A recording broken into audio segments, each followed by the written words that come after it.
اعوذ باللہ من الشیطان الرجیم، بسم اللہ الرحمن الرحیم۔ کاغذ نازک نازک، پتلا پتلا، سفید گلابی نیلا پیلا، یہی ہے چٹھی، یہی لفافہ، یہی ہے روپ ٹکٹ کا، اس پر چھپ کر بنے کتابیں جن کو ہم بستے میں دابیں، شائع ہو اخبار اسی پہ، دیکھیں نقش و نگار اسی پر، اس کے پھول کھلونوں یارو، دام ہے اونے پونے یارو، دنیا بھر میں نوٹ بھی اس کے، ہم نے دیکھے ووٹ بھی اس کے، کاغذ کے ہیں کام ہزاروں، کاغذ کے ہیں کام ہزاروں۔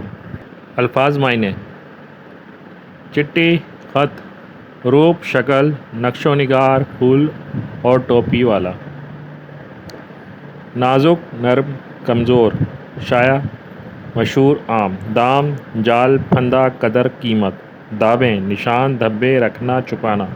سوال نمبر 1، اس نظم میں کون کون سے رنگوں کے کاغذ کا ذکر کیا گیا ہے؟ جواب: اس نظم میں سفید، گلابی، نیلے اور پیلے رنگ کے کاغذ کا ذکر کیا گیا ہے۔ سوال نمبر 2، ہم کاغذ کو کس کس طرح استعمال کرتے ہیں؟ جواب: ہم کاغذ کو کتابیں، اخبار، چٹھی، لفافے، نوٹ اور ووٹ، پھول اور کھلونوں میں بھی استعمال کرتے ہیں۔ سوال نمبر 3، علم کے پھیلاؤ میں کاغذ کیا کردار ادا کرتا ہے؟ جواب: کاغذ کتابوں اور اخبارات کے ذریعے علم پھیلانے میں اہم کردار ادا کرتا ہے۔ سوال نمبر 4، کاغذ ناپید ہونے کی صورت میں ہماری زندگی کن مشکلات کا شکار ہو سکتی ہے؟ جواب: کاغذ ناپید ہونے کی صورت میں تعلیم، لکھائی، پڑھائی، اخبارات اور دفتری کاموں میں بہت مشکلات پیدا ہو سکتی ہیں۔ سوال نمبر 2، سبق کی خاموش خوانی کیجیے اور درج ذیل سوالات کے درست جواب کا نشان لگائیے۔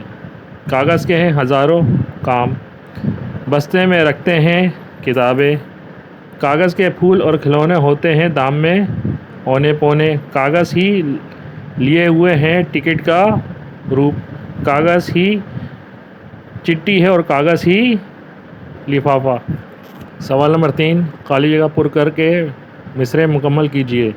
یہی ہے چٹھی، یہی لفافہ، شائع ہو اخبار اسی پر، دام ہے اونے پونے یارو، ہم نے دیکھے ووٹ بھی اس کے، کاغذ کے ہیں کام ہزاروں۔ سوال نمبر 4، درج ذیل الفاظ یاد کیجیے اور انہیں بغیر دیکھے اپنی کاپی میں خوش خط لکھیے۔ بالکل، خطرناک، لاتعداد، فی الحال، حالانکہ، بہر حال وغیرہ، چنانچہ، کیونکہ، لہٰذا۔